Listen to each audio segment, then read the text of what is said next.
Nous allons aujourd'hui pratiquer la taille trigème qui se fait en hiver. Décembre-janvier, c'est le moment absolument idéal. Alors trigème, c'est quoi? Ça veut dire la taille à 3 yeux. La taille à 3 yeux. 3 yeux, ça veut donc dire 3 bourgeons. Des bourgeons qui sont tous très différents sur les pommiers et les poiriers comme nous avons ici. On va se rapprocher de manière à bien les reconnaître parce que c'est le plus important pour réussir une bonne taille. Alors Jean-Luc, nous avons ici ce qu'on appelle un rameau à bois, donc qui n'a que des yeux à bois. C'est quoi les yeux à bois? Les yeux à bois, ce sont des yeux qui vont se transformer en feuilles et qui ne vont pas produire de fruits. Ça ressemble à des petits renflements, parfois difficilement visibles, et ce sont les yeux les plus petits que l'on rencontre sur les arbres fruitiers. Après les yeux à bois, nous allons voir l'évolution possible. Ça s'appelle comment ici, là? Ça, c'est un dard. Un dard, donc c'est petit, pointu, triangulaire, et ça peut devenir la petite chose qui est là, plus grosse, c'est-à-dire C'est-à-dire qu'il va évoluer en bouton à fleurs. un bouton à fleurs qui, lorsqu'il sera pollinisé, donnera des fruits, et c'est ce qu'on va rechercher. Alors maintenant, on va essayer de nous expliquer, et ça va être le travail de Jean-Luc, ce qu'il faut faire en fonction des différents organes que l'on va rencontrer sur l'arbre. Allez, maintenant, sécateur en main, et on va y passer. Sur ce rameau, je n'ai que des yeux à bois, donc des bourgeons. C'est un rameau à bois. On a parlé de taille à 3 yeux, donc on va couper ici au 3e bourgeon et on obtiendra une coursonne. Maintenant je coupe. Une fois que j'ai taillé, que va-t-il se passer en cours de végétation? Le dernier bourgeon va partir en brindille, le 2e bourgeon va recevoir moins de sève, il va se transformer en dard, et le 3e bourgeon, il va rester dormant. Nous avons ici l'ancienne coupe. La pousse du dernier bourgeon a donné un rameau à bois et le bourgeon à la base s'est transformé en dard. Le dard, c'est l'étape intermédiaire entre le bourgeon à bois et le bouton à fruits. Je peux être tenté de le couper ici pour en faire tout de suite un bouton à fruits. Sauf que s'il reçoit trop de sève, il va partir en bois. Donc je vais tailler à ce moment-là ici, ce qui fait que la sève va être canalisée et appelée par ce dernier œil et on espère ici une transformation l'année prochaine de ce dard en bouton à fruits. Donc là, je vais couper à ce niveau-là.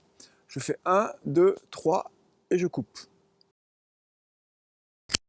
La deuxième année, nous étions avec le dard ici. Celui-ci, suivant la sève qu'il va recevoir, va évoluer la 3e année en bouton à fruits. Et on reconnaît le bouton à fruits parce que les écailles sont bien renflées. La base donc a évolué depuis le dard, elle est un petit peu ridée. Et là, si on veut tailler, on va sélectionner le premier bouton à fruits. Donc je vais couper à cet endroit-là. Lorsque le bouton à fruits a rempli son office, c'est-à-dire qu'il nous a donné un beau fruit, ici c'était une belle pomme, il va laisser un renflement caractéristique que l'on appelle une bourse. On voit, c'est à la fois ridé et gonflé. Et cette bourse a la particularité de reproduire d'autres boutons à fruits. Et on va la rafraîchir pour obtenir de nouveau une production de fruits. Et donc ça, c'est l'évolution, la bourse ici, qui évolue après, qui refait un autre bourgeon à fruits. Nous avons ici un pommier, initialement formé en double U, donc c'est une forme à plat, palissée sur des fils de fer, et qui a été un petit peu négligé au fil des ans, qu'on va tenter de rattraper. Pour le rattraper, je vais le rapprocher du tronc et je vais essayer de le reprendre sur les axes verticaux, mais ce ne sera pas facile parce qu'on a ici un coude et même une grosse sinuosité dans tous les sens. Et maintenant, on taille. 1, 2, 3 yeux. Ici, là j'ai une bourse. Voilà. Ça, c'est moche.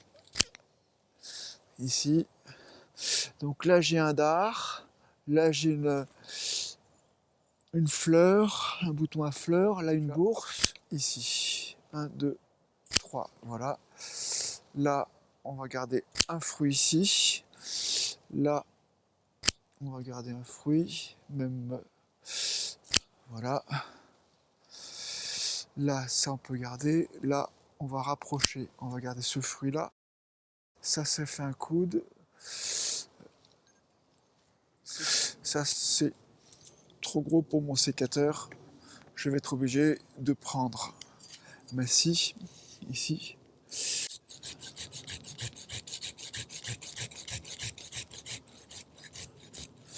Délicatement, hop, voilà, ici. Et là, je reprends ici. Ça, j'en refais une coursonne à la base, ici. Je m'aperçois que la plante est complètement blessée par les anciennes attaches qu'il faudra reprendre tout à l'heure lorsqu'on aura terminé. On fait 1, 2, 3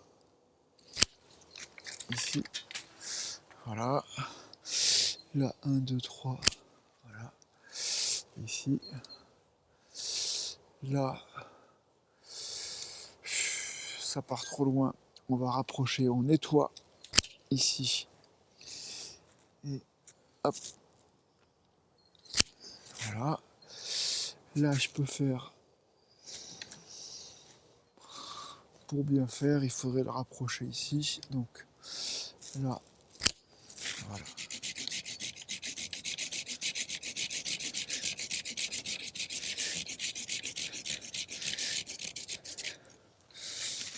Voilà. Pendant que je taillais, j'ai constaté en fait que la plante était blessée par les ligatures. Là, c'est irrémédiable. En fait, il ne faut pas prendre ces ligatures avec du fil de fer. Il vaut mieux prendre des ligatures en caoutchouc. Donc, quand on veut attacher les plantes, en fait, il faut utiliser du lien tubulaire, caoutchouté, qui existe soit en 3 mm et demi, soit en 5 mm. Voilà. Donc, c'est caoutchouté. C'est élastique. Et je peux donc attacher la plante sans la blesser. Donc toujours en faisant un tour mort et un nœud plat.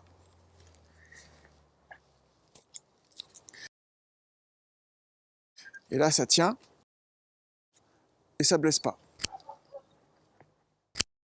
Bon Jean-Luc, merci pour tous ces conseils sur la taille Trigem. Il y a quand même une petite différence entre le vrai pro et le semi-pro. Et à bientôt pour une nouvelle taille en détail.